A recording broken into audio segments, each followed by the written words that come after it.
Chair, the meeting is now live. Thank you and good evening, members, and welcome to this meeting of the Overview and Scrutiny Commission. I'd like to welcome all of you for attending both in person and online, but also particularly Councillor Pressland for this being her first meeting of the Overview and Scrutiny Commission, so welcome. I've been made aware of apologies from Councillors Barnard, Mackenzie Ball and Forster, as well as our parent Governor Victoria Stageman. Are there any other apologies? I also have Councillor Barnard and Eberly have given their apologies, but otherwise, no, that's it. And we have a couple of subs here today. I believe Councillor Harrison is substituting for Councillor Mackenzie Ball, and Councillor Allen is substituting for, thank you, Councillor Barnard. Are there any other substitutes? Councillor Penfold is substituting for I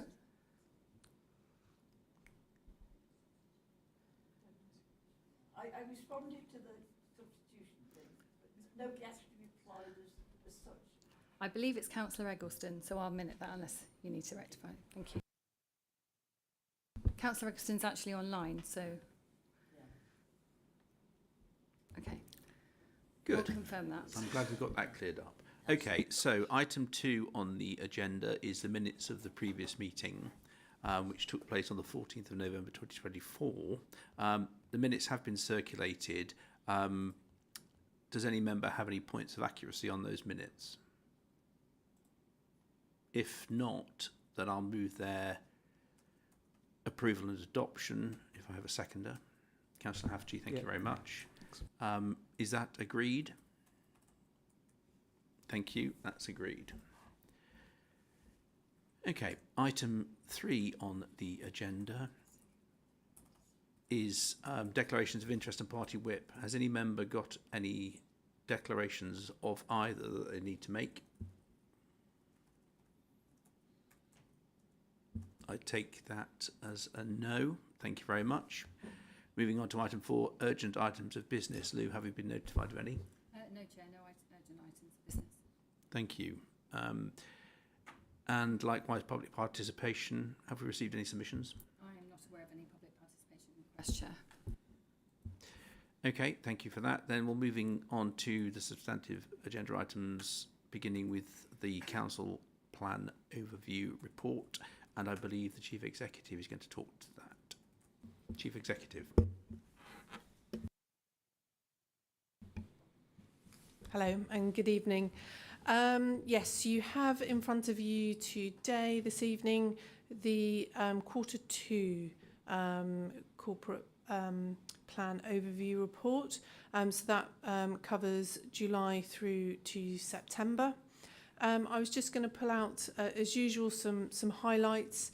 I think overall a solid performance for the quarter. Some areas to celebrate in terms of success.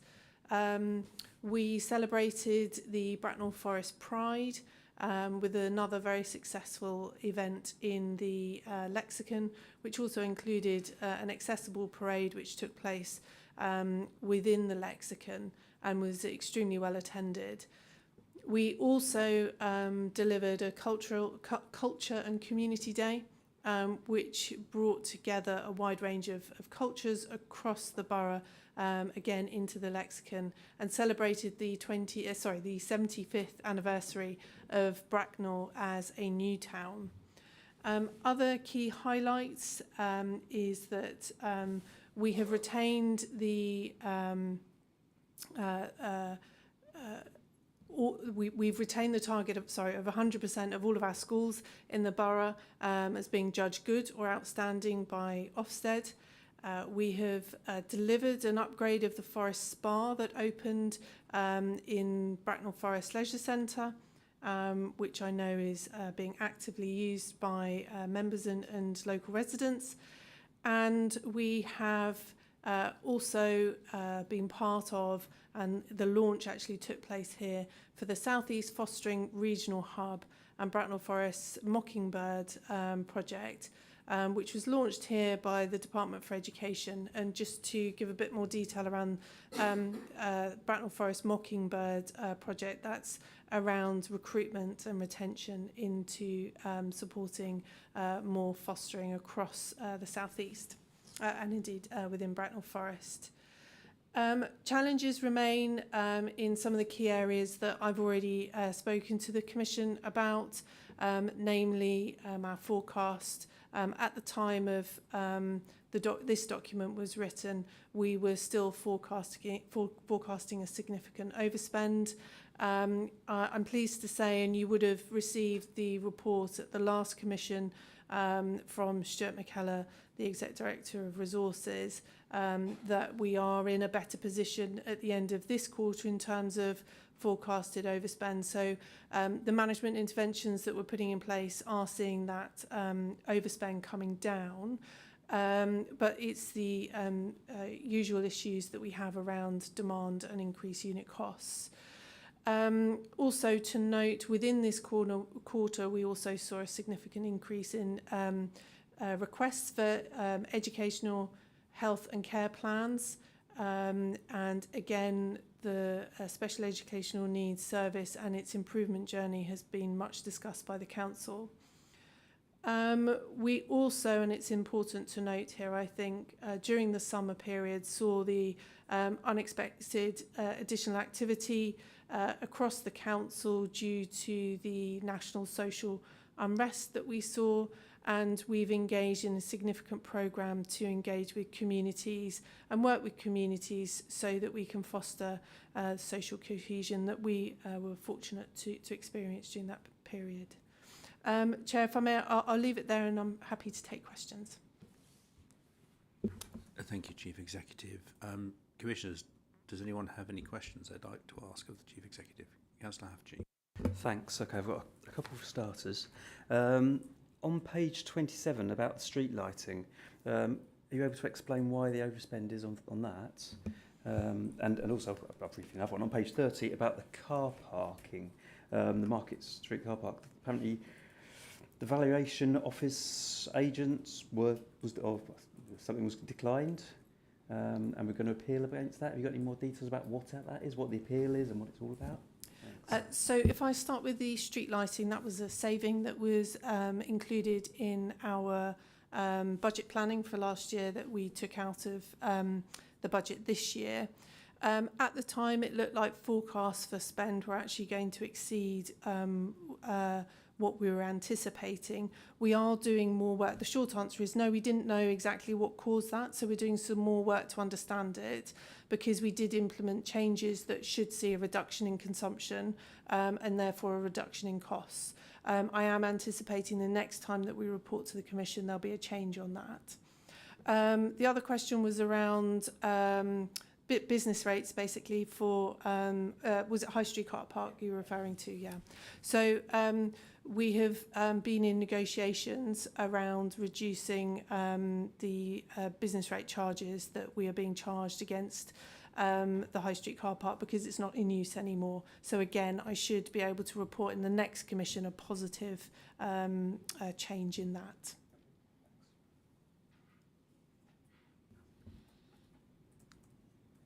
Does any other member of the Commission have any questions for the Chief Executive? Don't be shy, Adrian. If you have another question, I do. I've got another.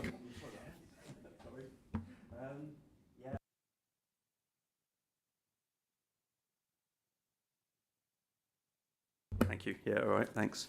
So on page 45, 2.3.1, percentage of neighbourhood centres passing street cleaning target of 90, it was meant to be 90%, and instead it was street cleaning checks, that was, instead it was 64%.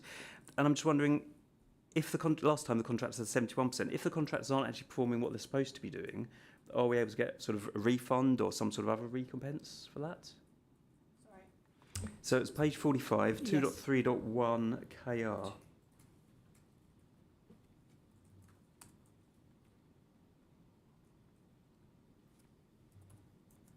I think it's kind of the second. I'm on a different page. Oh, okay. The other page 45. Might be page 31. It's 31 of the actual report, or 41 okay. of the papers. Okay. And it's kind of this. Well, it's the top. Yeah, the top paragraph.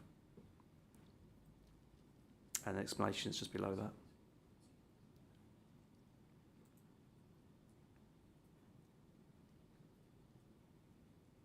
sorry, for expediency, I can't find the actual KPI that we're referring to, but your point around contract management, yes, we will be managing the contract. So if it slips, there's normally a cause and effect, and we would be looking to address that in the following quarter. So you should see performance change to a positive effect. If not, there should be mechanisms in the contract to make sure that we can we're not out of pocket for poor performance.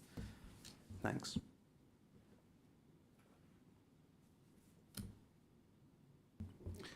Okay. Any other questions to the Chief Executive? If there are none, then we thank you, Chief Executive, for your time, and we move on to the next agenda item. Well, I'm not sure there are, but yeah, I mean, we've had only questions so far. If any member does want to make a recommendation about the QOR, please let me know. Otherwise, we'll just move on. No? Okay. Thank you. Okay, so the next item on the agenda is item 7, Overview and Scrutiny Commission membership, pages 63 and 64. Does any member have any questions on that report? No, there is a recommendation at 2.1, which I'm perfectly happy to move. Do I have a seconder?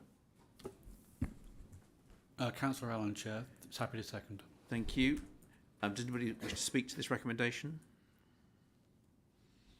Okay, then we'll put it to the vote. All those in favour, please show. That's unanimous, I think, so no one against. Fine. Okay, thank you. The next item on the agenda is the Cabinet Member Portfolio Update, Planning, Transport and Countryside. So perhaps I could ask the Cabinet Member, Councillor Gilby and Andrew Hunter, to come and sit at the top table.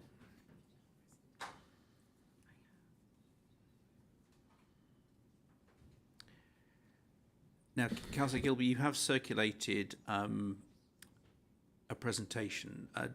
Do you want to talk to that, or how do you want to play this? Do you want to just take questions, or how do you want to carry on?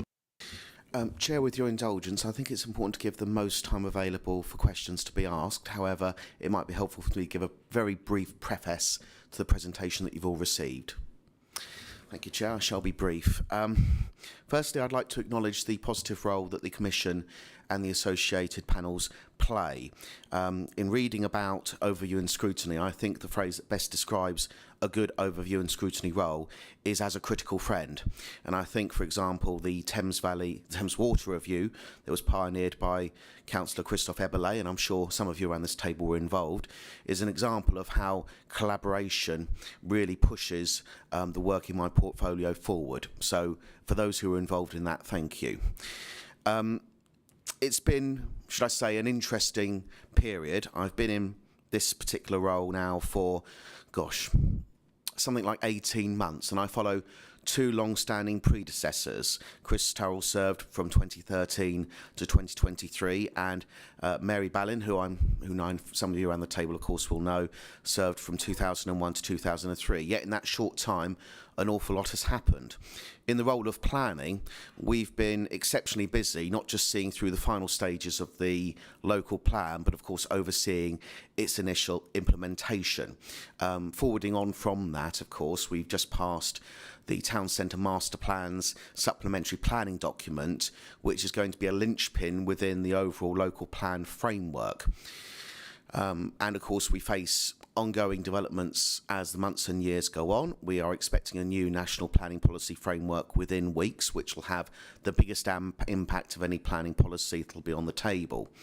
In transport, we continue to work on things that I typically get the most correspondence about, but of course there's more to transport than just roads. My portfolio covers the whole gauntlet of road, cycle, walkways, and liaising with railway and air partners as appropriate. Within the countryside realm, which of course is a new addition to this portfolio, it's been really great just to be able to take on the understanding, the challenges and the benefits that our parks and countryside view within the borough can offer us. It's quite clear that green spaces is the hallmark of what makes Bracknell Forest great, and being able to serve a role in propagating that further has been a vital one. So I'll leave that as a preface. The presentation has obviously gone into a lot more detail, but I'm very happy to answer any questions that you may have.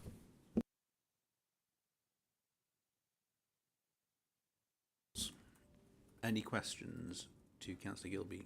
I saw Councillor Harrison first, then Councillor Hafji. Councillor Gilby, from time to time we create a new local plan, and the process, I've certainly been through it, you referred to predecessors. It takes quite a number of years to actually go from trying to realise the previous local plan to creating a new local plan. There's a call for sites, there's various consultations and things, and I'm very aware that the world has changed a lot over the past 3 or 4 years. We've had a pandemic, we've had people move in a lot of cases to not working in offices anymore. So to some extent, I think things overtake plans that take a long time to form.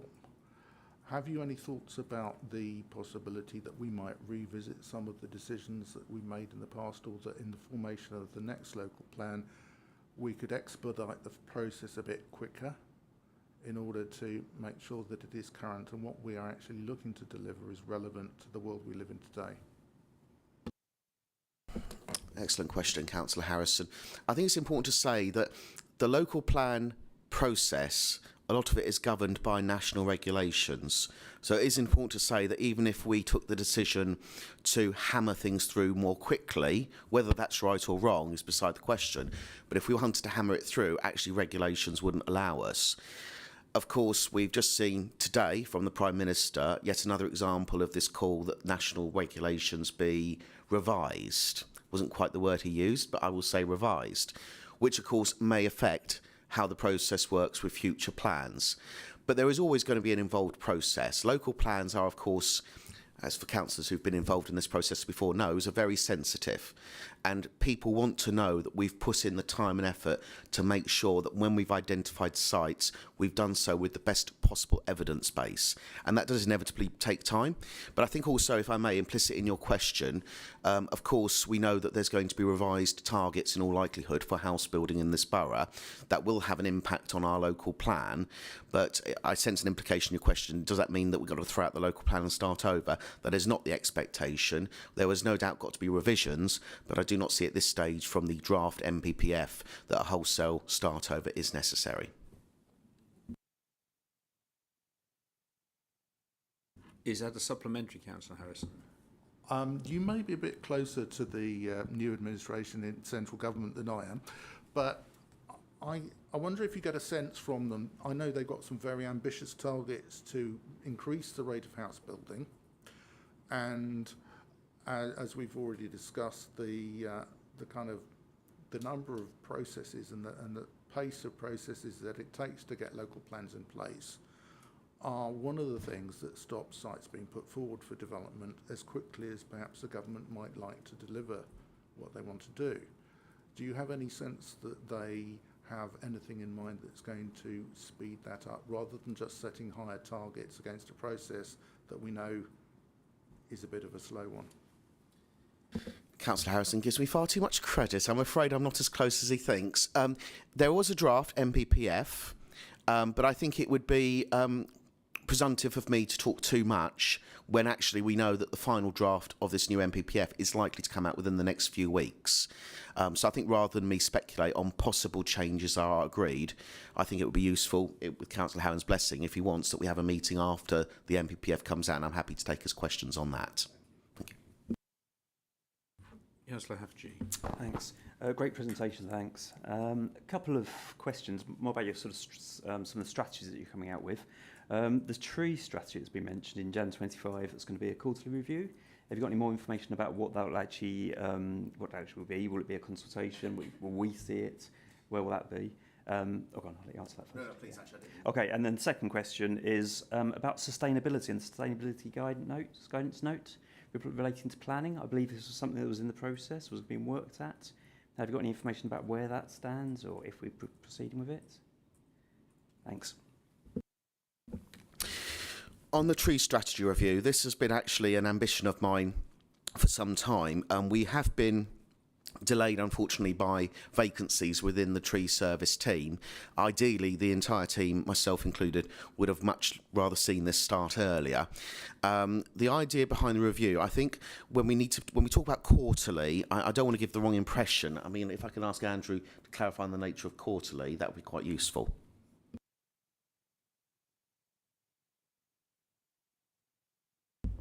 So in terms of the start of that work, I think we're saying that we're going to start that in January 2025, and your point about whether it would be consulted and you'd see it is a definite yes. Oh, yeah, I mean, that would, yeah.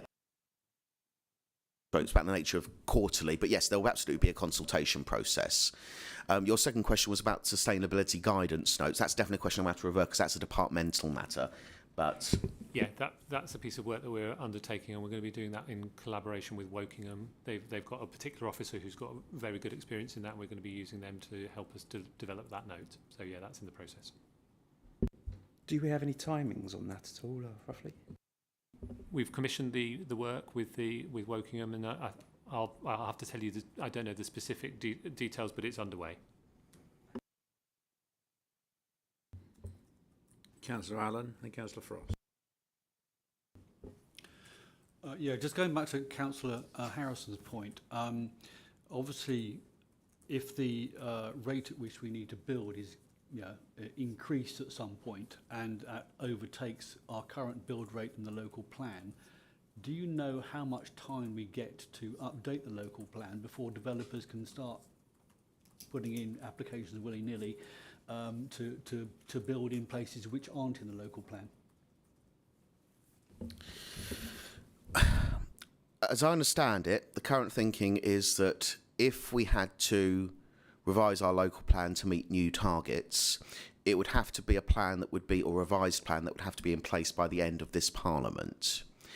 Now, clearly there may be a period between this new MPPF coming out and those new targets being put in stone within the local plan. All I can say is that applications can be solicited at any time. I should be clear about that.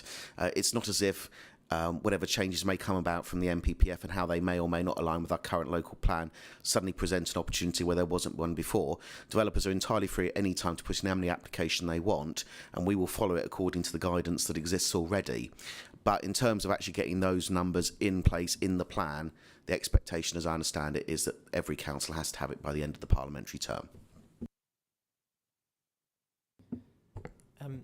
Thank you for your presentation and to the committee. My question is about transport in the local plan, and with the announcement that South Western Railway will become the first of the franchises to come under public ownership around May next year. And given the house building targets and progress in the current local plan, whether that has any implications for the role of Bracknell Railway Station in the local plan, whether we would look again, or to what extent, can you speak to what extent we're able to influence kind of in terms of the updates or frequency of services, given our growing kind of number of commuters as well? Thank you, Councillor Frost. Obviously important to emphasise, I know not for your benefit, but for everyone's benefit listening in, that of course we do not have any direct control over rail providers or the station itself. However, I do perform an influencing role, and quite clearly the nature of that relationship is going to change dependent upon the governance structure that is agreed with regard to South Western Railway. I was in a meeting, actually, funny enough, just yesterday with the key people at Transport for South East, and one of the questions that we talked about was the impending governance structure for South Western Railway. There's going to be potentially lots of variation on this, and how it's set up will impact the type of influence that we can enact. If it's a regional structure, bodies like Transport for South East will play an increasingly important role. If it is not likely to be that, it may have to rely more upon whatever devolution structure is proposed at the end of the year through the government's local government white paper. I think the short answer is we have to watch this space a little bit. We have to know more about what the governance structure is for the new nationalised railway, but also, funnily enough, a lot depends also on what local government structure is going to look like as a result of this white paper. But in the meantime, I can assure them that any concerns that I hear, and I certainly do hear a lot, I attempt to communicate as best as I can with rail providers, and they, to varying degrees, are responsive in some way to that. So, thank you. Yes, please go ahead. Okay, thank you for the presentation. My question is about electric vehicle charging and the support of the emerging technology. I realise that a lot of car parks have now got EV charging points, and the take-up of electric cars at the moment isn't as great as they were hoping it was going to be. But my concern is if it suddenly starts to take off, how are we going to provide enough EV charging points for people that don't have access to their house, they don't have parking spaces, and people in flats? Have we got any plans to be able to expand the charging points? First thing I'd say on that is emphasise, of course, that the local transport plan is going through consultation. So please do encourage, just a very quick one, please do encourage anyone you know to get involved in that. EV is talked about an awful lot in the local transport plan, but obviously your question is specifically about those areas in our borough that don't have parking right outside their front door. That is an issue. It is particularly an issue, of course, in Bracknell town, and we have to be imaginative about how we work around that. And obviously, in existing EV strategy documents, we've talked about the idea of having car park areas where you have EV charging points en masse that may have to involve some distance from the house, but of course for a lot of people they have to travel some distance from parking back to their house anyway. Not to lighten that point, but just to say that we have to accept the reality that in Bracknell not everywhere has car parking outside its front door. That's not what this new town was designed for. And we do have to look around this idea of simply looking at mass areas where people can park and charge and be able to then go back and forth from their house. But these are all in evolution, and of course we need to establish the EV strategy within the wider transport plan, which is why I emphasise the importance of getting involved in this consultation.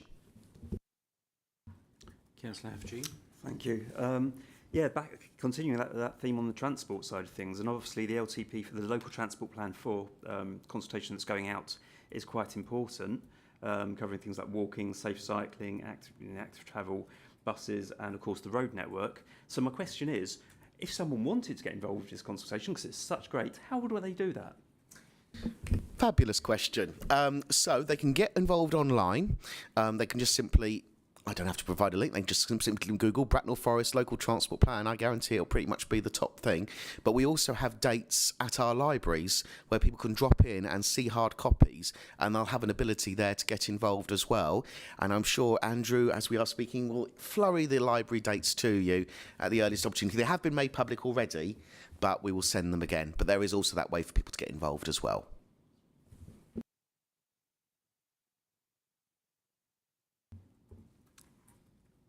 If there aren't any other questions, I'm going to ask a couple of questions, if I may. Oh, please, no. Will there be also hard copies in the library for those of us who have surgeries in the library can do with people who come in and ask? Yes. Thank you. That's the short answer. Councillor Harrison. Yeah, well, I've got Mr. Hunter here. The lights on Pitch Bridge are not working properly tonight. So if you could pass that on to staff. The green isn't working on one of the sides. Thank you, Councillor Harrison.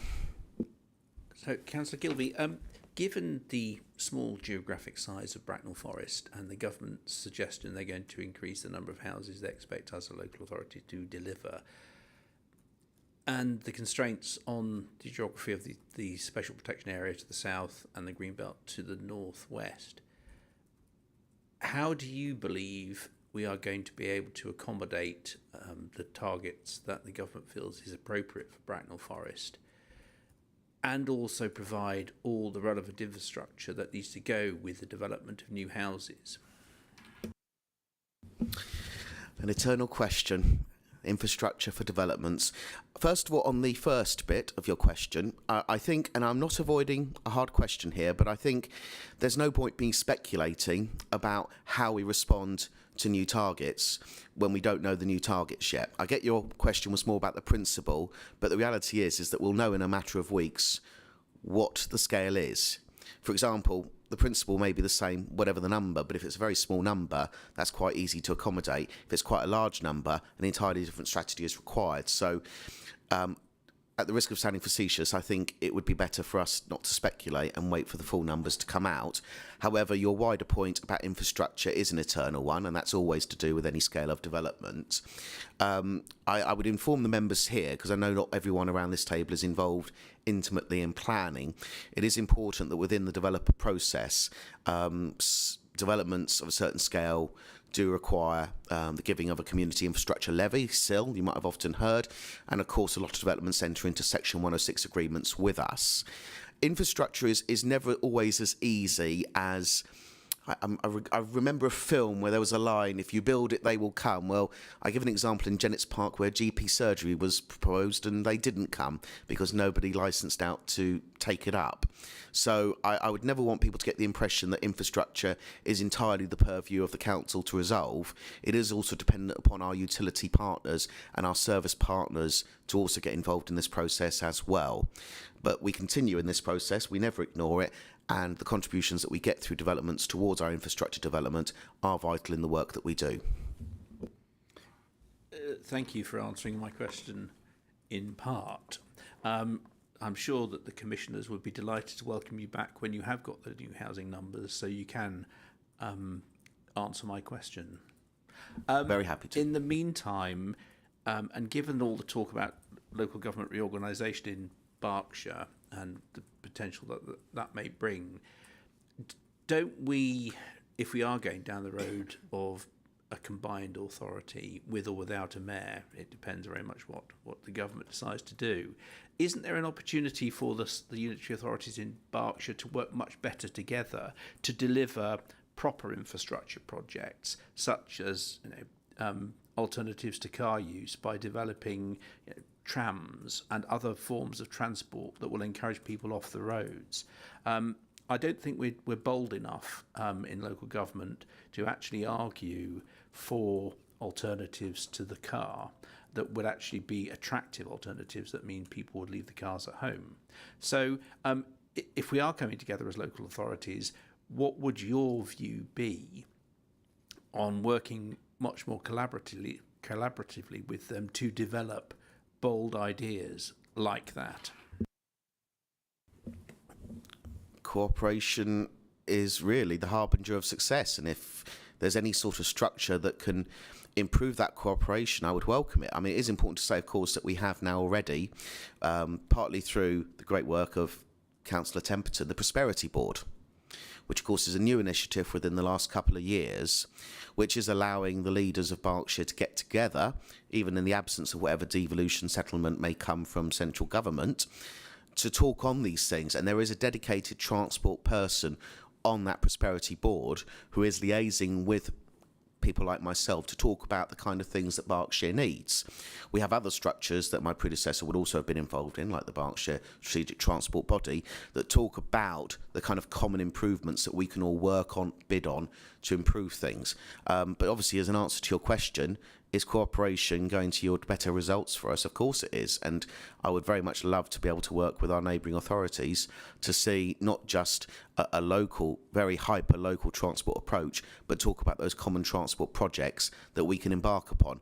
But again, I suppose I circle back to the main point, which is that we won't know the devil in the detail until this white paper is released at the end of the month in terms of what this devolution settlement will look like. Thank you. So plenty more for you to come back and talk to us about in a few weeks or months. A couple of very sort of mundane questions. Are you satisfied with the level of building enforcement, in the sense that where we put planning restrictions on developers, are you satisfied that we're ensuring that those planning conditions are maintained and enforced? And also on parking enforcement, as you know, because we've discussed it, I'm very concerned about some of our schools where parking is an issue, dangerous parking particularly. Are you satisfied that we've got enough enforcement officers to make sure that people are required to park thoughtfully and sensibly? So I would welcome your views on both those points. Thank you. On the second point first, I'm satisfied that we have the number of officers that we need within the constraints of the resources that are available. It is important, though, to say that even if we suddenly had endless pots of money in front of us, there's never going to be a scenario that involves enforcement officers out on the road 24/7, which I know, of course, is not what you're suggesting. I do, of course, take the point from streets like yours, and your streets that you've highlighted to me are not alone in this, that it is incredibly frustrating when there are cars who are flouting the regulations at a time when officers aren't there, but there could never be a scenario where officers are there entirely all the time. And that's why the role of councillors such as yourself in bringing these things to our attention is really warranted. And of course, in speaking to the point that you've just raised here, I'm very glad that we've arranged it that you'll be able to join one of the enforcement patrols to get that point across. So am I satisfied that we have the numbers that we need? Within the constraints of resources, and everything is always constrained within resources, I am satisfied that we have the appropriate number. With regard to enforcement, of course, enforcement remains an ongoing programme. There's no denying, and I know it's been highlighted, that we do experience some difficulties with, for example, building control. We do have some vacancies within that team that have been reported in this presentation, and that remains an ongoing challenge to resolve. But I've certainly heard nothing to say to me that conditions that were laid out as a result of planning committee have not been adhered to because of lack of enforcement. If it's been a case of getting around to it, of putting it in its priority place, that's fine. But certainly I've never heard anyone say that it hasn't been gotten around to and looked at in some due course of time. I don't know if Andrew wants to add anything on the point of the building control team with the vacancies issue. No, I mean, they play less of an enforcement role than the enforcement officers for planning. But yeah, I mean, they're restricted numbers in that team at the moment, but we are working to try and overcome that at the moment with the recruitment programme. Thank you. Are there any more questions to Councillor Gilby? If not, we have the opportunity to make any recommendations about his portfolio to the Cabinet. Does anybody have any recommendations they want to make? If not, I would suggest that we invite Councillor Gilby to come back to Commission to talk to the two items that he's highlighted, both in terms of housing numbers, but also in terms of it may be actually the leaders' purview to come and talk to us about the white paper on reorganisation of local government. But I think both of those two items should be worthy of the Cabinet's attention. Are you happy with that? Can I have a seconder for that recommendation? Thank you, Councillor Hafji. All those in favour? Okay, thank you very much. Thank you, Councillor Gilby. Thank you, Andrew. Okay, right. Moving on to the work programme update.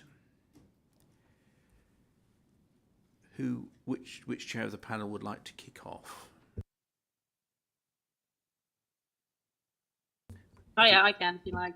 Councillor Watts, thank you. I was going to pick on you if you didn't say yes. So, Councillor Watts.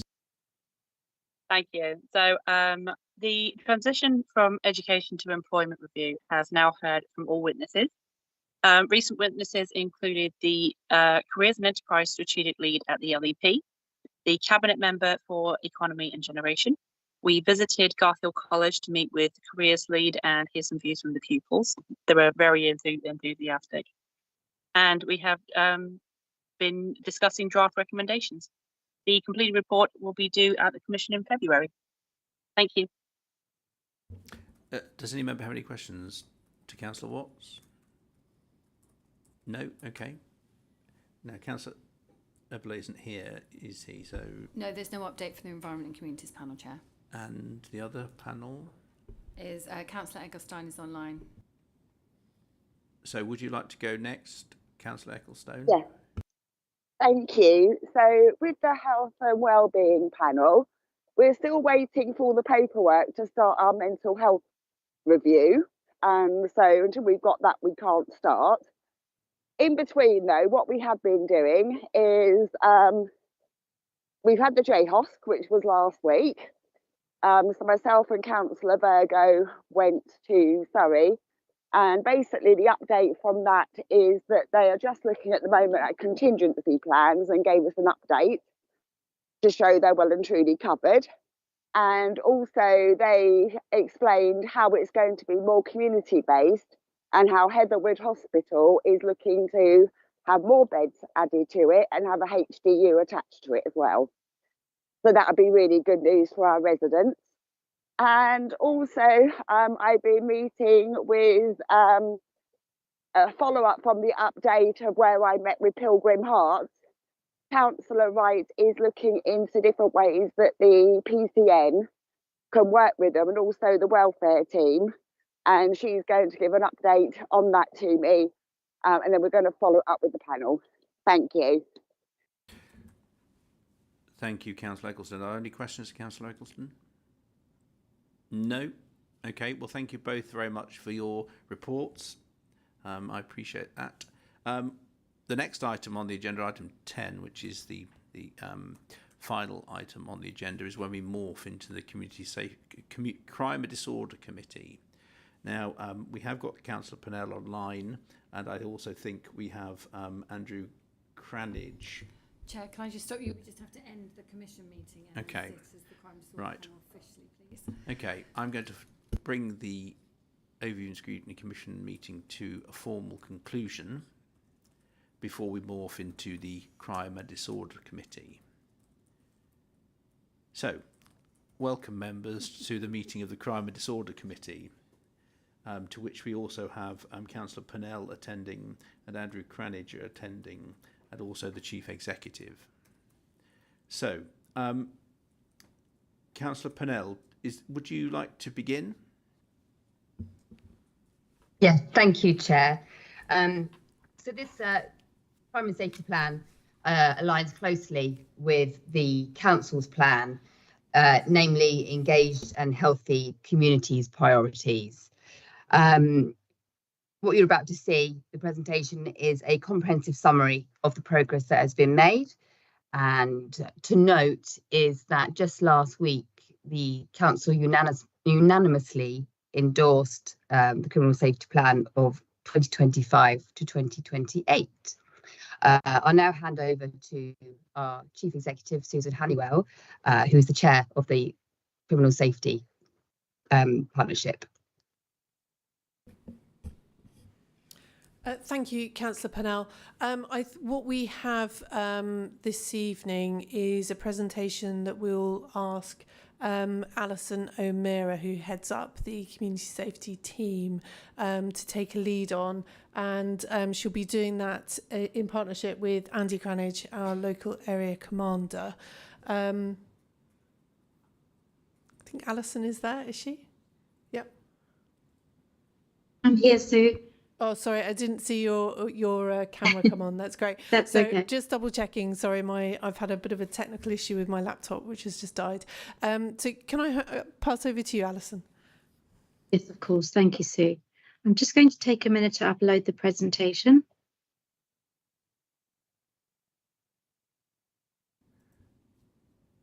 Well, that gives me the opportunity to apologise for not introducing you, Alison, at the outset. So I'm sorry about that. So welcome to the meeting. Thank you, Chair, and that's no problem at all. Just wanted to check that my presentation is showing up on the screen.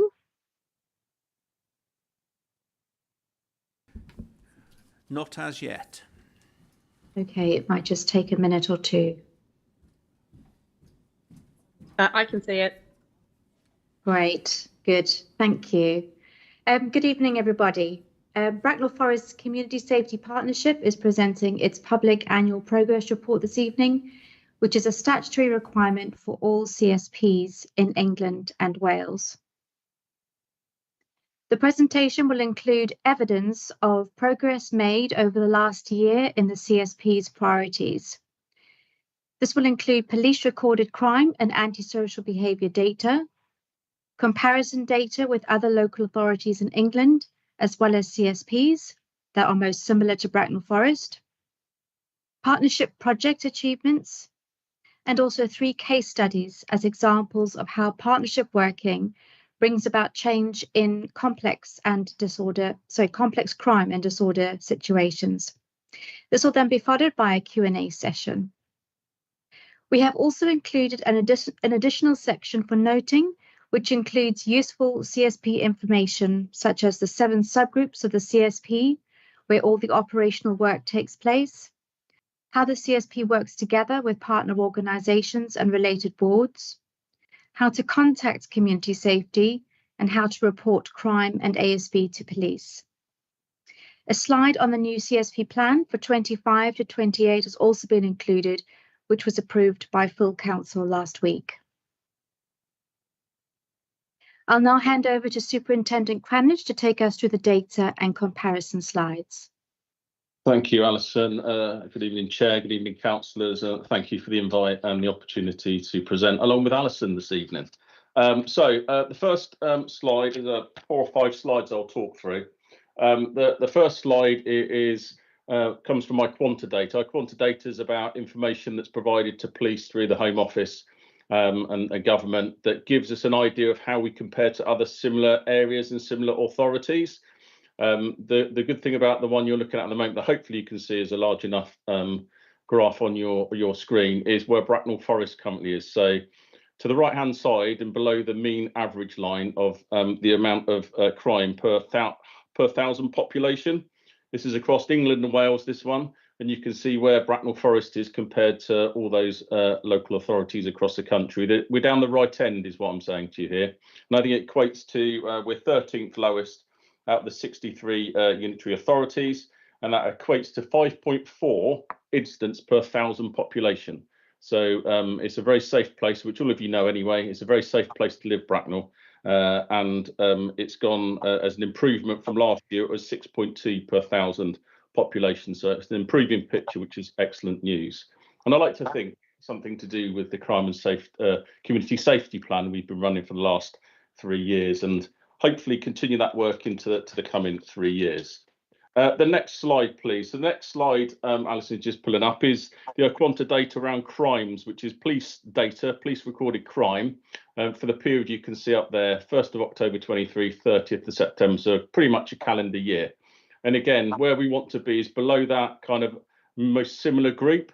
So what you've got here, the government and Home Office class together a number of forces that are similar in demographic, makeup, population, all to do with salary bands, all the sorts of things you'd say what makes us similar to.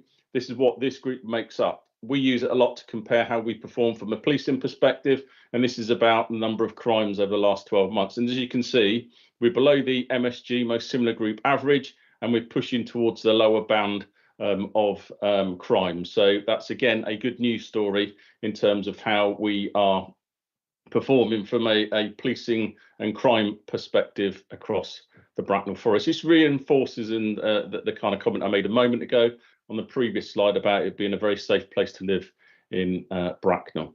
I cover both Bracknell and Wokingham as a police commander, and I do see similar traits in Wokingham, slightly different crime profiles, but it's still I'm fortunate to have a very nice place to have to command from a policing perspective. So next slide, please. So the next slides talk about where we were in the last period to this current period. And I'll probably just the one, most of it's a fairly stable, or we've improved. There's a couple, there's one there I just want to highlight, which is around drug offences. I've now got an effective and functioning tasking team. It was out of play for a little while because we had to do some cover of response policing because of the way new officers came into the force, and some of the time they had to be taken away to do protected learning. That was covered by my neighbourhood policing teams and my tasking team. So my capability around that for the last sort of 2 years was somewhat diminished. It's now a bit more, well, it's not, well, it's back in place. We haven't got those protected learning requirements. So I now have a team that do target drug dealing. and that's street drug dealing. So just as by way of a very quick example, we had a CDL, so a County Drugs Line Action Week last week. We arrested some 13 people and tackled some individuals that were trying to bring in a community drugs line into the Bracknell area. That linked into also some drug dealing that's happened around some of these subways. We're able to tackle those people, and we've got a number of people that have been charged and remanded and charged and put on bail. So just want to highlight how we can be effective against some of this drug dealing that happens on the street. And I know from a council perspective, that's some of the issues you have in some of your parishes, etc. So it's a good news story there. And when you look at how we've progressed over the last 12 months on our most similar group, we're in a pretty reasonable place, I would suggest, against those other forces, etc. Thank you. Next slide. So the next slide is going to a little bit more detail about some of the key kind of crimes and some of the key areas of business we look at within the Community Safety Partnership. Some of this is all broken down into different areas. There are so many parts to how we record crime within policing, as many of you be aware, and this is just a highlight of it. And generally what you'll see is a downward trend, which is excellent news. Some have gone slightly up, but you'll have that as people move into areas, people move around, different people come across into the area. So this is the crimes recorded from April to September last year compared to this year. And as you see, I'm not going to read every single one out because that's pretty dull, I would suggest. One thing I will highlight on this slide is the reduction in ASB. And I think there's a couple of reasons for that, and there's some stuff later on that will be highlighted. We've changed the way we record ASB, and we now record more crime instead of ASB. It was something from the HMC and Majesty's Inspectorate of Constabularies and Fire Services nowadays. They identified a national issue from how we recorded antisocial behaviour. We weren't actually recording the crime. We should be recording the crime rather than antisocial behaviour. So we've got much better at recording that. A good example, a number of years ago, we saw the spike in public order. Previously, that was being recorded of antisocial behaviour. So there's a bit of a criming, change of how we crime something based on the Home Office counting rules. But also there's some excellent work that's happened around some of our hotspots across the area. Lexicon being one of them that attracts people in, and working collectively with the Lexicon, the Community Safety Partnership. We've done some good work there about different orders, which will be touched on a little bit later on. Another big area, and that is a question later on that both Alice and I will address collectively, just around domestic abuse. And as you can see, there's a specific slide in the limit, but the violence with injury, you can see almost half of them, just under, sit within the domestic abuse scenario. So harm in the home, essentially, and that's gone up a little bit. And I'll talk about that again in a second when we go to the next slide. And we'll move on to the next slide, if we may. I'll probably just highlight as well, just from a police perspective, I have kind of 4 priorities I really ask my officers to deal with. The first one is get to a job quickly, safely and quickly, because the quicker we get to a job safely and quickly, the more chance we have of arresting someone who may have committed a crime. And that actually, in terms of then the engagement from the victim, is a real positive thing. Sounds really silly and simple, but it's not always as simple as you can with the demands we have. The other one is about arresting the offender. That doesn't necessarily happen as quickly as I like it to be. So we put some actions in place from the police perspective where we try and get that offender in. So they're not always there when we go there. They've fled, they've run off, whatever it might be. We might even not, they might not even be on the scene, and we have to go and arrest them a bit later. So there's a real push from my senior management team about getting that person into custody, because actually it allows that criminal justice process to take place effectively. Second one is do effective investigations. Treat the victim as though it's one of your family, and do the absolute best you can every single time. That can sometimes be a challenge with some of the people we kind of manage and actually we go to, but it's about being professional. Our code of ethics at the heart of what we do, and doing a professional, effective job.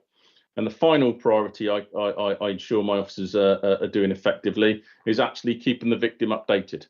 So tell them what's happening, manage exactly what they think is going to take place, and keep them informed about that process. 4 key areas that I look to for my officers to be effective.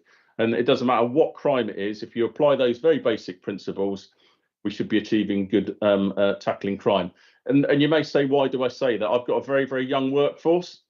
Almost all of my frontline staff have got less than 2 years service in the police because they're all new, they're all learning the job. It's a big job with lots of things to learn, so we do need to support them and help them as much as possible. And some of that is through the neighbourhood teams and the partnerships we have around tackling some of our key offenders. Knife crime, you hear a lot about knife crime. It's a very safe place here. You can see that by that reduction of 33%. We tackle it through a number of different activities around education, around engagement with schools. There's a bit, I think later on, Alison, isn't there, just talking about the knife crime work that's going on, serious violence work that's going on, which you'll touch on, won't do too much. But it's not a sole police problem to fix. It has to be done in partnership. It can only be done in partnership. And that will link very much into that early intervention. What we have found in the past is when county drugs lines, I don't mean that, county drugs lines, sorry, come into an area, that will often bring along with it knife possession, knife crime, and antisocial behaviour, often looking at taking over and cuckooing homes of vulnerable people. There's lots of work we do to manage that, which has that impact about the reduction. And you can see from Bracknell Forest compared to the Thames Valley overall, we've gone down a significant amount. Some of them happen within the home. This is about crimes involving knives. That's hard to say, but it excludes possession because that's a different way of recording it. This is where a knife's been used in some way, shape or form to commit a crime. So again, that's a positive and very good thing. And there's a lot of work that happens within the community safety partnership around that, which we'll hear about shortly from Alison. Next slide, please, Alison. Excuse me. So this very much focuses, if we go to the next slide, is that gone across, Alison? Was it? Oh, there we go, spoken up, wonderful. This is around domestic abuse. So this is our outcome rate. So when somebody who's been accused of an offence in the domestic scenario, some form of outcome, could be a charge, could be a caution, could be what's called a community resolution in some places. This moves up and down quite a lot. It's not exactly where I want it to be at the moment. We had a bit of a dip in April in terms of our outcomes, and we can't really understand why, but we're on an upward trend. I think the last month or two, collectively across Bracknell and Wokingham, we've had an outcome rate in the 20s. So what we will see this rise shortly. And it's very important because part of tackling domestic abuse is us effectively sanctioning people when it takes place. We've done a lot of work around domestic violence prevention orders, which again, Alison will talk about a bit later on. I think you've got the numbers for later, but I think in Bracknell, certainly across the police area, I think we'd up to 29 compared to 8 last year. So we've done a real push around those orders and how they work effectively to manage the risk of an offender against a victim of domestic abuse.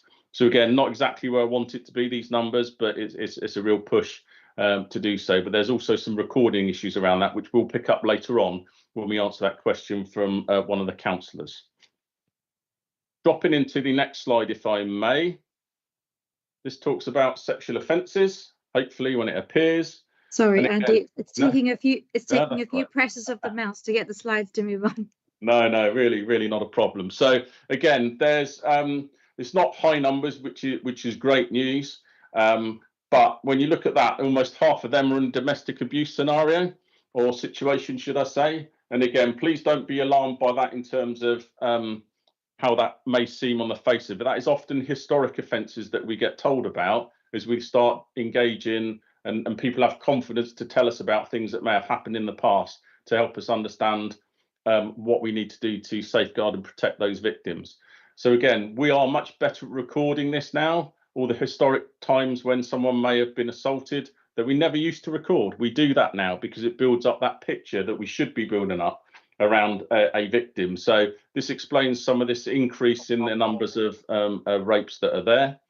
And rightly so as well. We often can't prosecute them, but it gives us that history and allows us in the future to understand what that particular perpetrator may or may not do. In terms of other sexual offences, 107 there, an increase again. Some of this relates to kind of a couple of areas, really. Some of it is around children and young people sharing images, intimate images of themselves, not understanding the risks around that. A lot of education is surrounded around that. So we don't criminalise people for doing that because technically they're committing a crime. Actually, it's about making them aware of the risks they pose to themselves in and around kind of such activities. And some of the other side of it is around intimate images between couples, where they are sharing images or threatening to share images to trying to coercively control somebody, perhaps. So there's a number of different areas that kind of link into this and the increases. But in terms of it being a safe place, it is a safe place, Bracknell, because you can see from the overall figures. Next slide, please, if I may. They are kind of some of the key kind of numbers. I don't want to blast you with numbers all night, because I could go on for a long time talking about them. But there's just some history there, or some context really, which is really important around crime numbers, because they do waver up and down. There are changes in how we record stuff, but it's just the context plays an important role, and you'll see some of that as well a bit later on. And I'm sure there'll be some questions later on. I can add some more context to you. The final bit of my input here this evening, just around there's some changes afoot around how we do policing across the Thames Valley. Many of you will be aware of this anyway. I think probably I come with the Chief Constable and the PCC once a year to one of your council meetings and present with both the Chief and the PCC around kind of similar things I've talked about here. And one of the key things we're talking about now, you'll be aware of, is a change from what are kind of local police areas to local command units. Excuse me. So across the Thames Valley, this is the first time we've done this big kind of change in about 13 years. And it involves moving from 11 police areas to 5 command areas. So specifically for here in Berkshire, we're going to move to a Berkshire East and a Berkshire West model. Berkshire West being West Berkshire, Reading and Wokingham, led by Chief Superintendent Felicity Parker, who some of you will know from being the previous commander here in Bracknell and Wokingham. And the East Berkshire Local Command Unit will be headed up by Steve Raffield, Chief Superintendent Steve Raffield. He was the commander at Reading until he got promoted.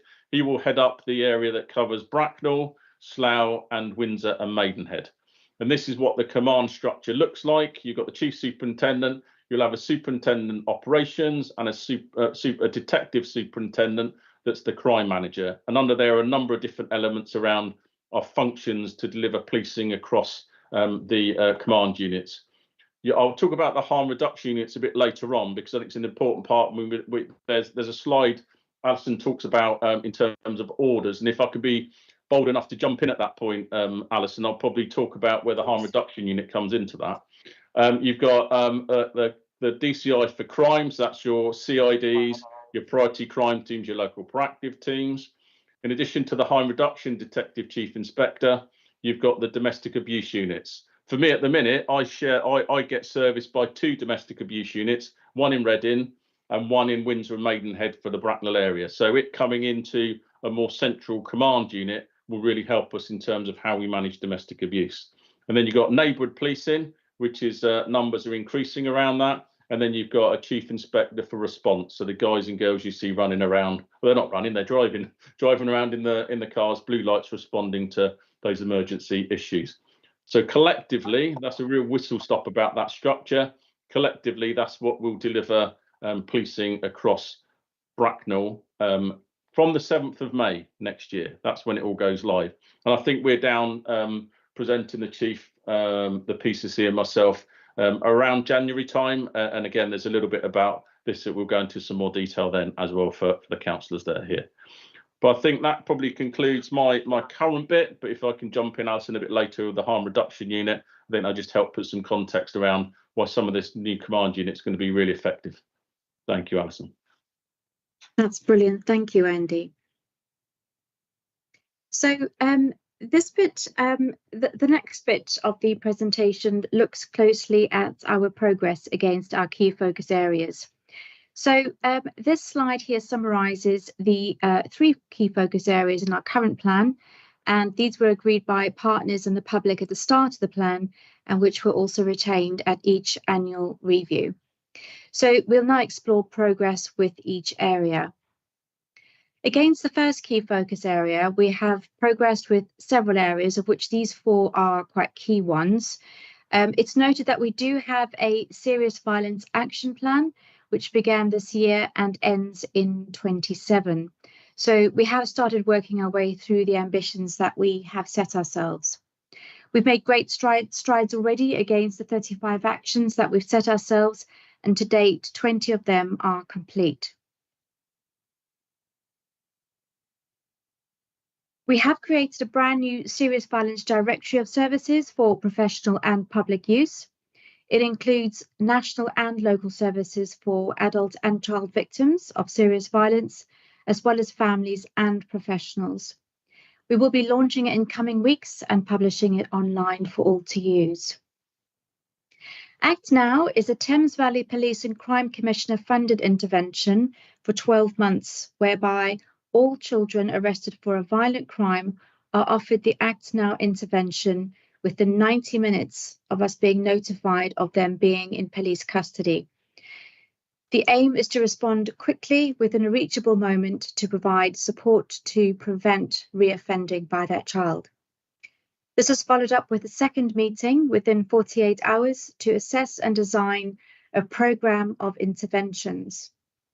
The service is required to be offered from 9 a.m. till 10 p.m. every day, including weekends and bank holidays. Preparing for this new project has taken a number of months in Bracknell Forest, and we are planning to launch on the 2nd of January 2025.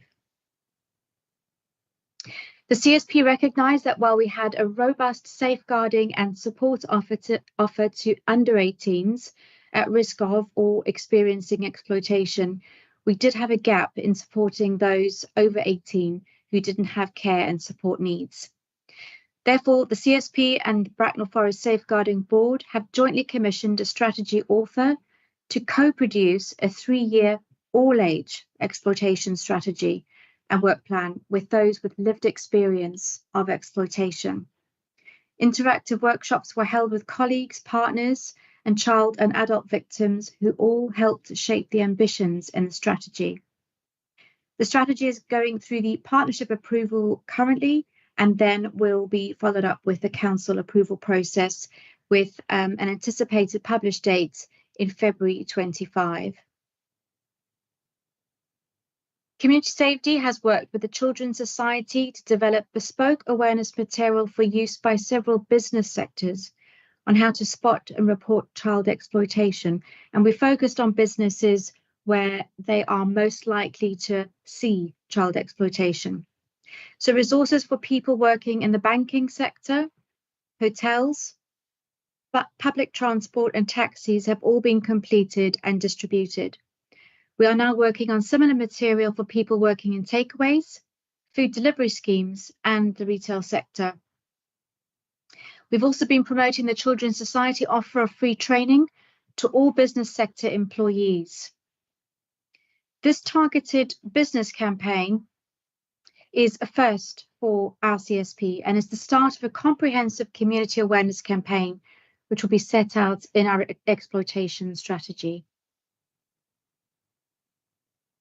So if we have a look at some of the figures around exploitation and serious violence, Andy's already summarised the reduction that we are seeing in knife-enabled crime.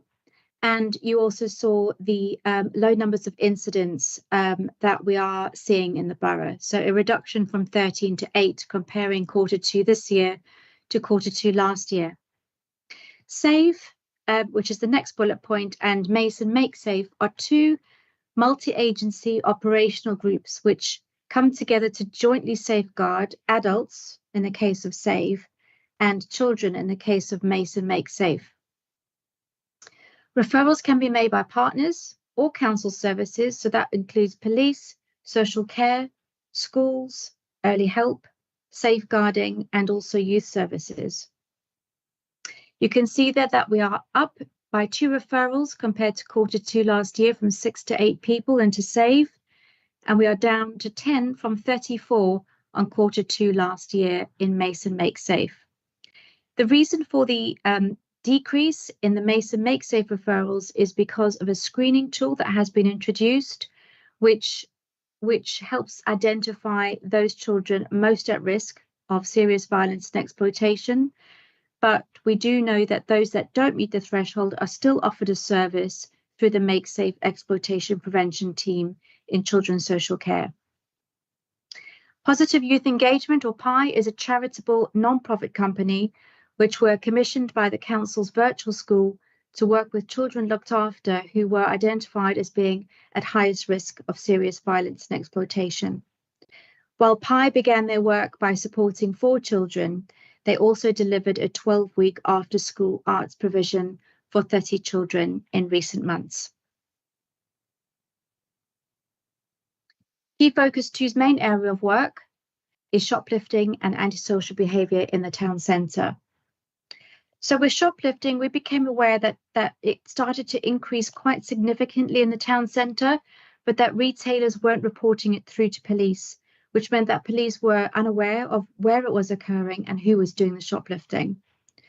The CSP set up a working group with police, the lexicon and community safety, and we worked on supporting retailers to report all incidents through a free information sharing and crime reporting service for retailers called DISC.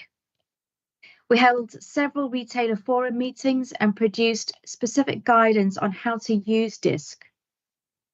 This saw a 3-digit increase in shoplifting reports to police, which meant that police could obtain CCTV from retailers, identify shoplifters, and take necessary action. From April to July of this year, we saw 14 arrests, with a number of custodial sentences also issued at court. More widely, we're glad to report that the Thames Valley Police and Crime Commissioner has launched a retail strategy which supports retailers in a number of ways to create a hostile environment for those who shoplift. Thames Valley Police has also introduced a retail crime investigation team to streamline reporting by retailers and to support them to submit the right evidence. The town centre does see patterns of youth antisocial behaviour at times, and the CSP does need to respond to it as quickly as possible. As a preventative measure, Bracknell Town Council has commissioned Berkshire Youth to do positive youth outreach and encourage young people into activities, sports and trips. There were over 700 engagements with children by Berkshire Youth over the summer months across the borough. There's also a multi-partner problem-solving group which includes police, the lexicon, youth services, Berkshire Youth and Youth Justice, which meets monthly to tackle complex, challenging, repeat antisocial behaviour. Young people who are antisocial on a repeated basis are referred into the Youth Justice's Prevention Service, who can support and divert them away from potentially entering the criminal justice system formally. And finally, our town centre ambassadors are a new resource in the town centre, which has been funded since May 2024 by the UK Shared Prosperity Fund. That's until 31st of March 25. There are 5 people working 7 days a week from 9 a.m. to 8 p.m. The ambassadors are proactive in engaging with rough sleepers, challenging use of e-bikes, scooters and bicycles in pedestrianised areas, providing advice to buskers in terms of noise reduction, and also supporting lexicon security staff and police when required, along with their high visibility presence whilst on duty. Alternative funding is being explored from the Home Office's Group Fund, which is managed by the police. So looking at some specific data on town centre crime and antisocial behaviour, both crime and incidents reported to police in Q2 compared to last year's down 27% from 56 to 41 incidents. In terms of the ambassadors, we've had over 1,500 interactions with people in the town centre between May and September 24 for rough sleeping, busking, e-vehicles, graffiti and antisocial behaviour. Operation Tribal is a police-led operation which took place in June and saw 13 e-vehicle seizures, 18 warnings for no insurance, and also 3 immigration arrests connected with food delivery vehicles. This is the third key focus area, which has 2 parts to it, a focus on DA perpetrators and also progression of a new government duty to provide accommodation-based support to victims of domestic abuse and their children. In terms of perpetrator management, the plan sets out to strengthen our approach, of which there are 3 main areas. DAPS is a council-led one-to-one programme for perpetrators and families where there are children who are on a protection plan or are children in need. There were 63 referrals in 23-24, which is broadly the same as the previous year. The sessions explore topics such as gains and losses of domestic abuse, the impact on children, coercive control, and safety plans. MATEC is a police-led approach which identifies and tackles serial perpetrators of DA through a multi-agency approach. Referrals from all agencies are considered using the RFGS criteria, and that stands for recency, frequency, gravity, and serial, as in number of victims, of offences. There's a clear pathway of options for the MATEC panel to discuss with the aim to get the RFGS score down. The options reviewed are in line with the, sorry, just my slide is frozen. The options reviewed are based on the 7 pathways to reduce reoffending, and these include accommodation, attitudes, thinking and behaviour, education, training and employment, substance misuse, and so on. Andy's briefly mentioned DVPNs or DVPOs. DVPN is an emergency non-molestation and eviction notice which can be issued by the police to a perpetrator when attending a domestic abuse incident. Within 48 hours of that DVPN being served, an application by police to a magistrate's court for a DVPO is made. The DVPO can prevent the perpetrator from returning to a residence or having contact with the victim for up to 28 days, which can provide that much needed space to seek support. There's an ongoing drive, as Andy mentioned, to use DVPNs and DVPOs wherever appropriate. So some data around that. With DAPS, we have had 89 people that have completed the programme over the last 4 years. 13 have reoffended over that period when known to police, so where that reoffence was reported. In terms of MATAC, 4 cases were referred for the 6 months ending 30th of September, compared to 4 for the same period the previous year. In that cohort, 9 offences took place by those who had completed the programme for the 6 months, compared to 0 for the same period last year. But of note is that all 9 reoffences were by 1 person. And under DVPNs, DVPOs, 10 DVPOs were granted compared to 5 for the same period last year. So we've doubled our DVPOs there. This is the second part of Key Focus 3. The needs assessment is a work that we are required to do by law every 3 years and which determines what we prioritise DA-wise. In order for it to be meaningfully and comprehensively undertaken, the CSP commissioned an expert to carry out this work. It has been finalised in recent weeks, and we will be using it to inform the review of the safe accommodation strategy and a new overarching DA strategy. Awareness raising is obviously a key component of our DA work, as we need to ensure that victim survivors know that support is available for them. The CSP takes part in the White Ribbon campaign each year, which raises awareness about preventing gender-based violence. The campaign last December included social media alerts, internal communication and screensavers, and 16 bite-sized training sessions for all professionals that were delivered virtually across the 16 days of activism. A vigil event was held on 9th of December 23 at the Lexicon Shopping Centre with a number of speakers.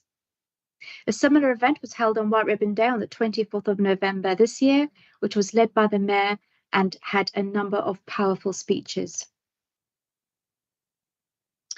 A review of a domestic-related suicide in Bracknell Forest took place this year and was submitted as required to the Home Office for review and comment.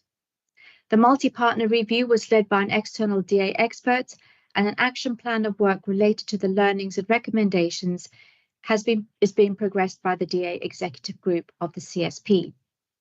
The Home Office's QA panel came back to the CSP just last week with feedback as follows. This was a strong report which was sensitively written. The review includes a good analysis of the complexity of domestic abuse and a representative panel who showed a strong understanding of the protected characteristics of the victim. The reflection on the impact of age and familial abuse was noted as particularly good practice. The sanctuary scheme continues to run in Bracknell Forest, which provides additional protection to victims' properties by strengthening access points, for example, multiple locking systems, reinforced doors, window locks, emergency lighting, and letterbox protection. Sanctuaries aren't completed in isolation. They combined with a safety plan and outreach support for the victim survivor. Client feedback has been introduced this year, where we ask for a rating of the service and feelings of safety. While numbers of those completing the feedback forms has been low, so we've had 8 in total for quarters 1 and quarter 2, the overall service was rated by all 8 people as excellent. They also all rated how much safer they felt after the measures were installed as 100%. Training, as well as 2 introductory modules to DA, which we run as a CSP. The CSP has also facilitated 3 cut-it-out sessions for hairdressers, barbers, and beauticians, 2 DA trauma-informed training sessions, a session on DA in the deaf community, a coercive control session, which was delivered to the Council's drug and alcohol team, 16 sessions for the White Ribbon campaign in 23, a bespoke face-to-face introduction to DA session for Bracknell Forest Community Mental Health Team, a DA and suspected victim suicide session delivered to Frimley Health Safeguarding Midwives, and a domestic abuse stalking and harassment session focusing on cybersecurity guidance for practitioners. So looking at the stats in terms of this part of Key Focus 3, Berkshire Women's Aid, who is our commission provider for support to victims and survivors in Bracknell Forest, were in receipt of 96 referrals compared to 100 for the same period last year. And we are looking at the period 1st of April to 30th of September here. There were 267 helpline calls, which were made to BWA by Bracknell Forest residents, compared to 181 for the same period last year. In terms of housing presentations for homelessness due to domestic abuse, this was at 34 for the 6-month period, compared to 44 for the same period last year. Sanctuary referrals, which I've just mentioned, there were 17 referrals over the 6 months compared to 18 for the same period last year. And in terms of the training, I've mentioned all the bespoke training, but there were also 47 council and partner staff trained in the 2 introductory models compared to 39 last year. The next 3 slides contain 3 examples of where the council and partners have come together to resolve a crime and disorder challenge using available networks or contacts, powers under legislation, resources, and expertise. I'm not going to go through them, but just wanted to share those with you for information. Each month, the problem-solving groups, or PPSGs as we call them, are referred complex and challenging cases which one single partner has been unable to resolve themselves. Some are able to be resolved quite quickly, while others may take a number of months. As an example of the number of complex and challenging cases that the problem-solving groups resolve, in April to September 23, both PPSGs that we have, we've got one for the town centre and one for the wider borough, resolved 10 complex and challenging cases. And in April to September this year, we resolved 14 cases. It is noted that these types of cases exclude all the very many cases that single partners do resolve themselves on a daily basis.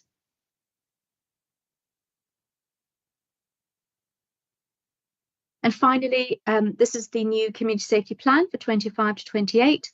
And the priorities that we've got there on the screen have been developed following an assessment of crime and antisocial behaviour data, a CSP workshop and consultation with stakeholders within the council and partner organisations, a 3-week public consultation, and also Bracknell Forest feedback to the Thames Valley Office of the Police and Crime Commissioner's local crime survey of 24. 83% of residents fed back that they supported the above priorities. However, feedback requested that priority 1 includes specific crime types as follows: drug dealing and public drug use, antisocial vehicle use, noise that is not normal household noise, and e-scooter or e-bike use. We are now in the process of agreeing how we will measure our progress in each area, and once agreed, progress will be monitored quarterly by the CSP Performance Group and will be reported at next year's sitting of this committee. And that concludes our presentation. Thank you very much, Alison. Thank you very much, Andy, for a comprehensive presentation. Before I move into questions, Chief Executive, do you have anything you'd like to add? No, thank you very much, Chair. Lou, have we had any technical or detailed questions in advance?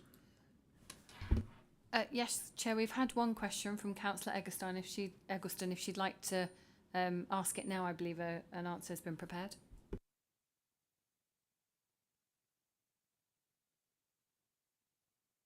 Yeah, thank you. I just wanted to ask about the domestic violence.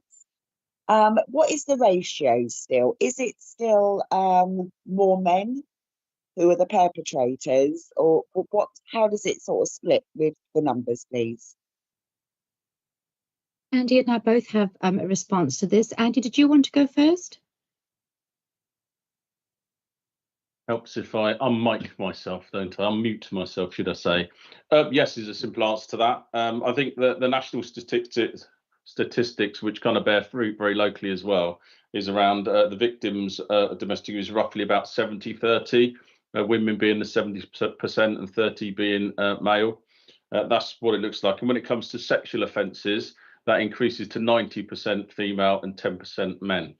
Yeah, that hasn't changed for many years, to be honest. That's generally what we find when it comes to the split of perpetrator and victim. And I think I don't know if there's other ones to your there's other parts to your question that you sent us. Would you like me to carry on with those, or do you want to ask each question in turn? Before? No, yes, please carry on. Thank you. Yeah. I'll keep going, and I'm sure Alison will jump in as well. So, one of the parts you asked around, why do we think it's increased in Bracknell? I think there's quite simple things there. A, we're getting better at recording it, as I mentioned earlier. So, recording more of the offences that people tell us about initially. They might contact us about one incident, but we have a very, I say sophisticated, very detailed domestic abuse risk assessment we do with the victim. And that often highlights other offences that we then record. So actually one victim might report some coercive control, and from that we might find other assaults within that we will record and look at if it's within the statutory time limits, we'll look to prosecute as well. In addition to that, we've got more of a population in Bracknell. I think it went up 10.1%, I think, if I'm saying that right, from the last census. So you have more people, you have more houses. I couldn't quite find exactly the numbers of increased houses you've got, but you've got more people living, so more people are going to report crime.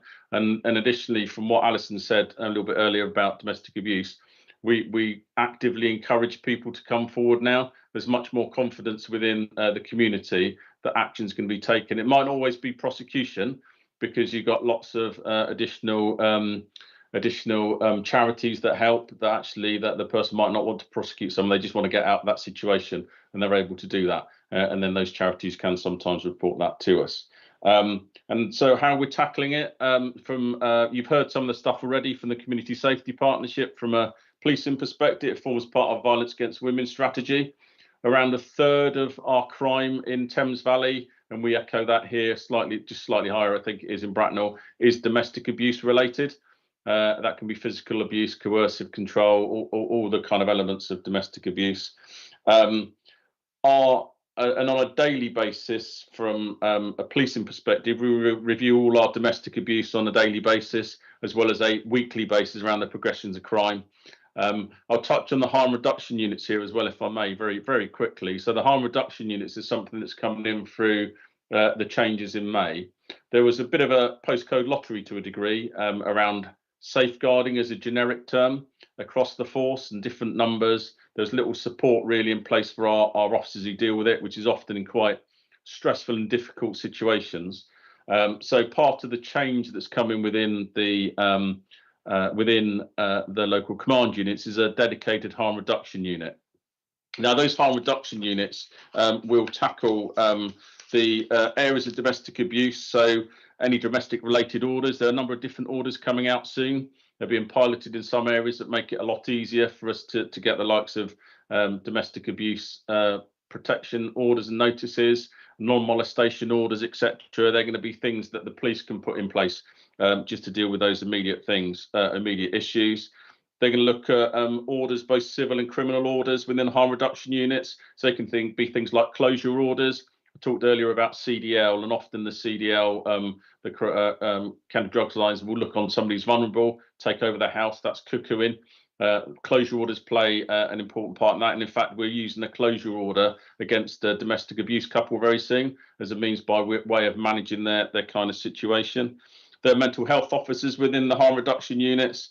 They'll be around how we manage contextual safeguarding, so that's around child sexual exploitation, child criminal exploitation, and how that affects the family unit, and how do we get into early intervention around that particular bit of work, and a lot of work around serious violence as well, and serious violence orders, coordination, how we deal with that within the likes of the community safety partnerships. I know I've gone slightly off track with the DA, but DA will play part of what the harm reduction unit will do, and in addition, as I said, the domestic abuse units will be sat directly within the local command units under the command of the local chief superintendent. Well, at the minute, they're a group of people that come in and help us rather than under our direct command. So that will help a lot.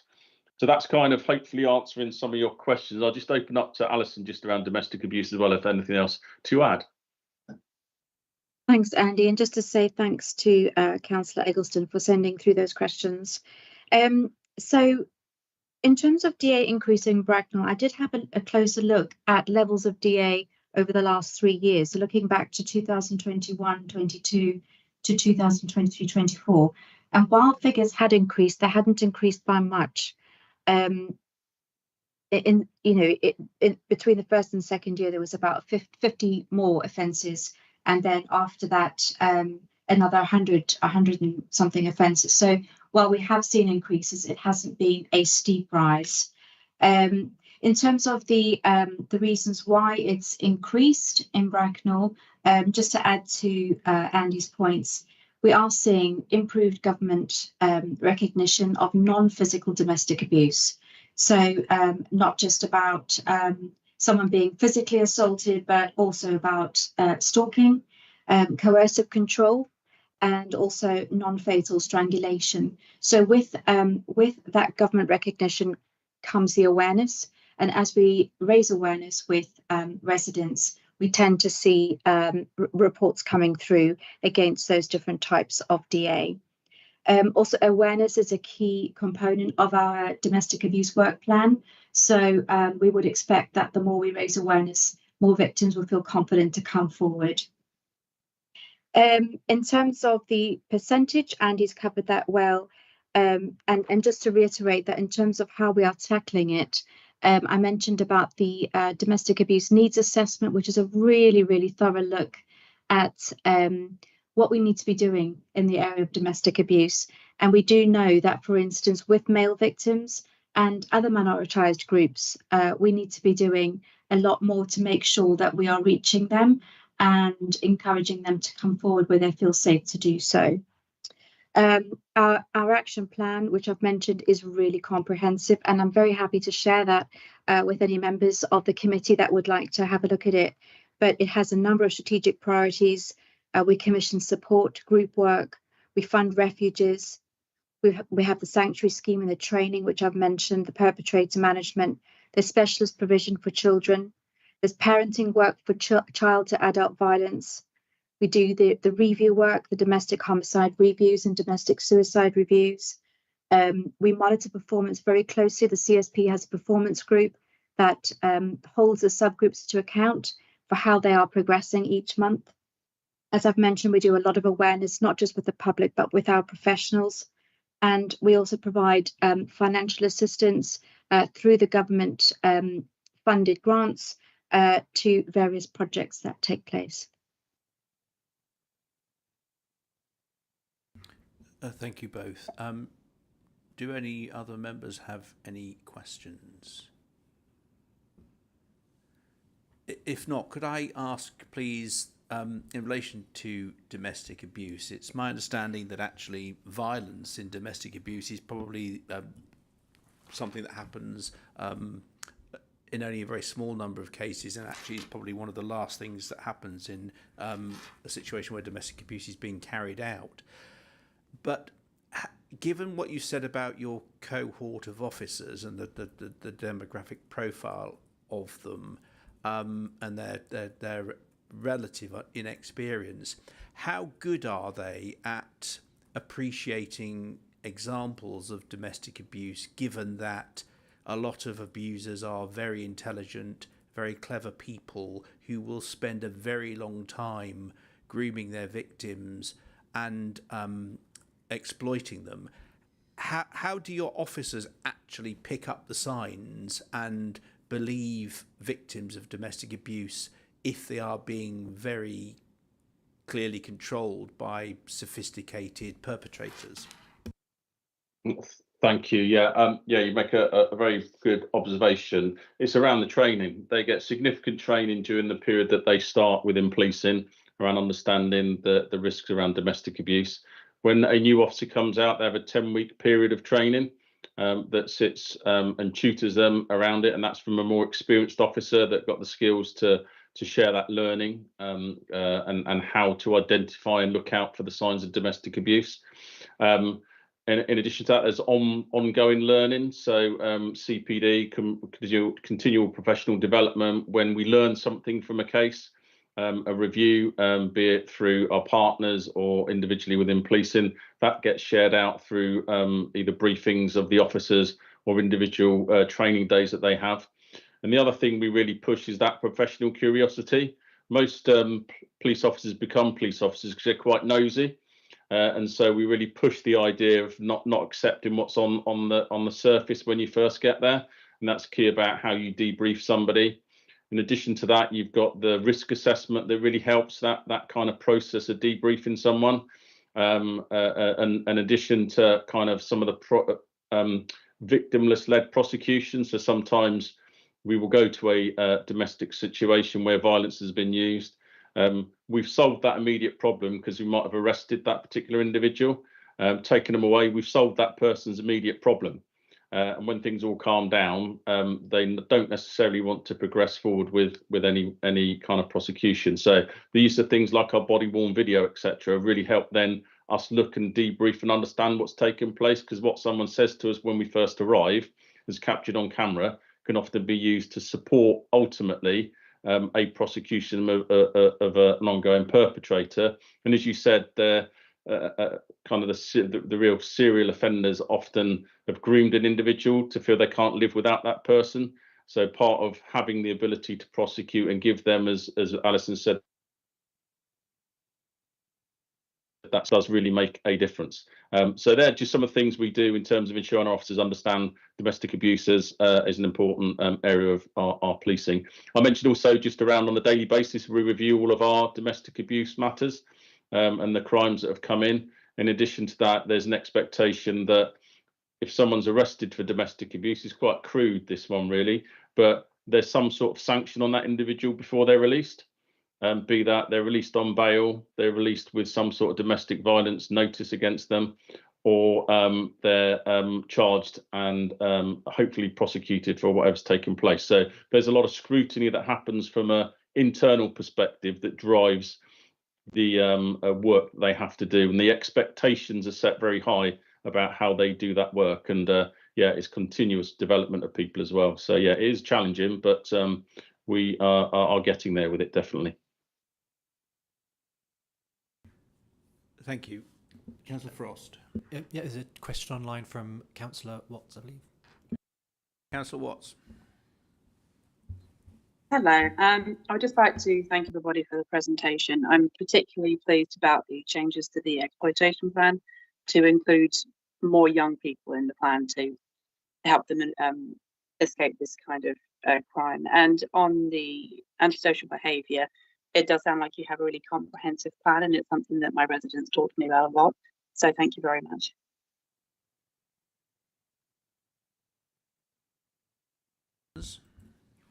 Councillor Eggleston as well. Okay. And then Councillor Eggleston, then Councillor Harrison. Thank you, and thank you for the really good answers to my questions.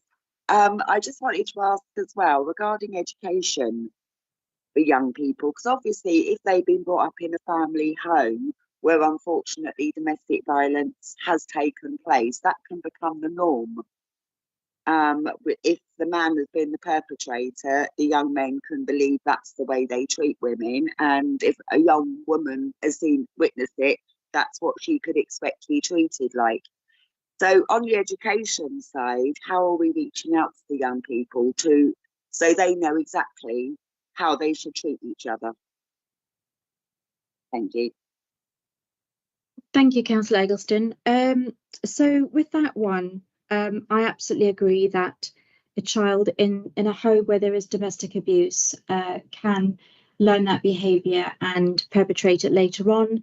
That there is actually research and evidence that indicates that is a very strong indicator of the likelihood of that child perpetrating serious violence later on in life. So it's really, really important to come at domestic abuse from a preventative point of view. Something that we have been doing with our practitioners is trauma-informed training. So what that does is it focuses on the trauma that that child might have experienced in the home and how that can be dealt with and how they can be supported to break free from that trauma so that there isn't that likelihood of reoffending.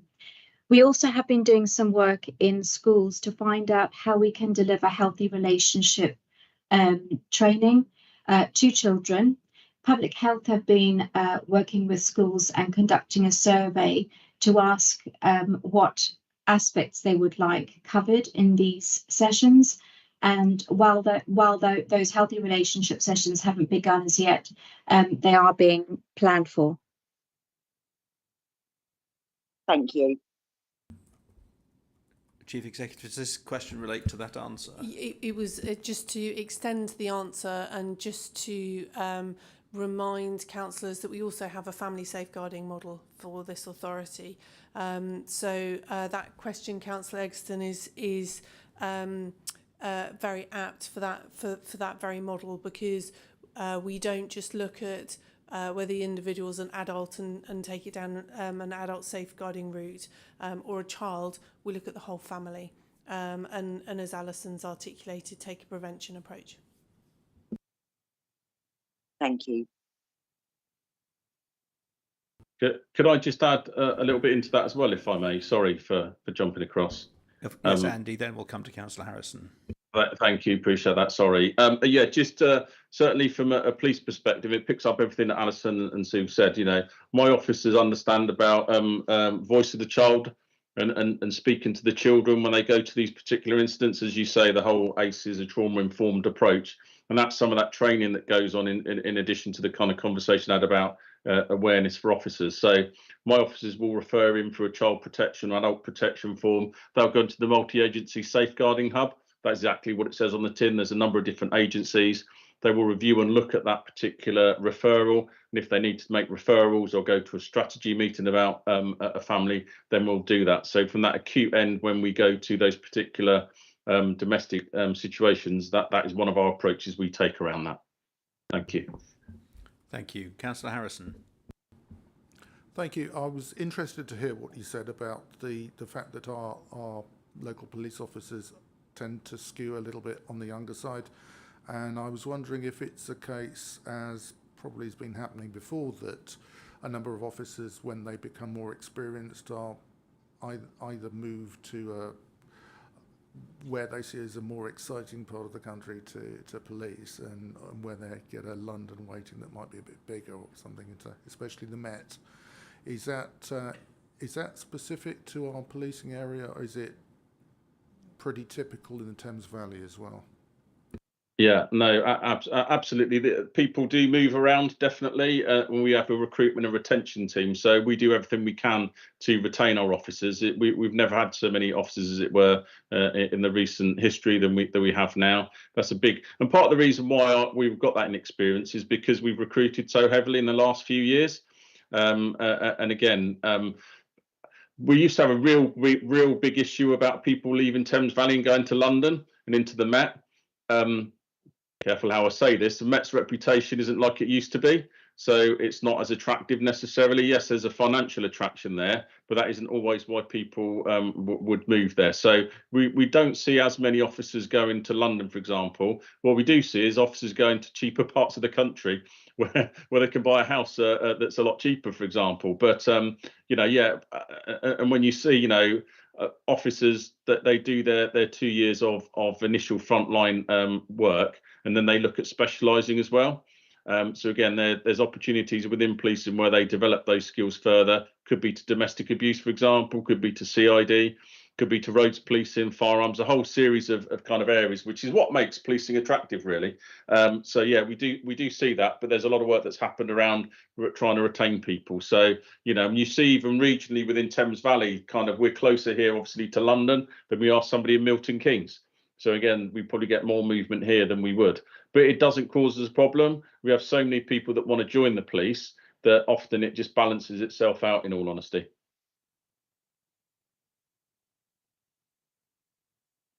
Are there any more questions?